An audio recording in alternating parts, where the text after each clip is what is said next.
For a time, some of us were beginning to wonder if we would ever hear the crack of a bat this season.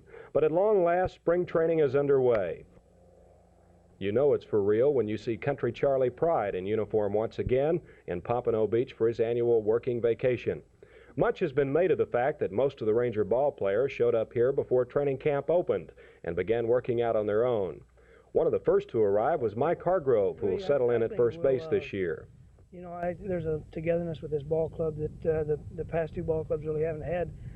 More than you know, just coming down here on our own and working out together. But a lot of us are the same age, and a lot of us are really good friends. We get along real well to each other. You know, along real well with each other, and we can say things to each other that we don't have to be afraid that they'll be taken the wrong way.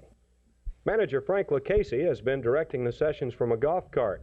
Frank spent more than a week in the hospital with a viral infection and is still a bit woozy. Well, this is the reason I'm using this thing, is to conserve a little energy. I was a little weak when I came out of the hospital, Ray, but overall I'm coming along a little better. It's a tough way to have to start out in your first full year as manager of this club with all the problems that the players have had trying to get spring training started. But one thing, it seems to me, that's been stressed is team unity.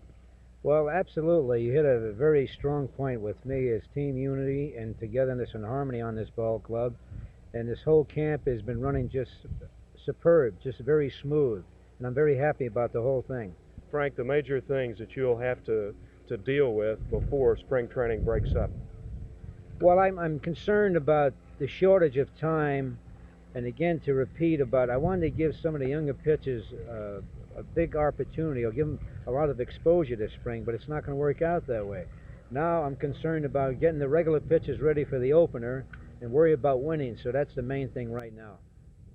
Frank Lucchese and other major league managers are faced with having to make some hurried decisions.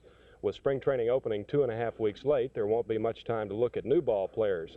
As a result, in the next few days, there should be some frantic competition for spots on the 25-man Ranger roster. This is Ray Gaskin with the Texas Rangers in Pompano Beach, Florida.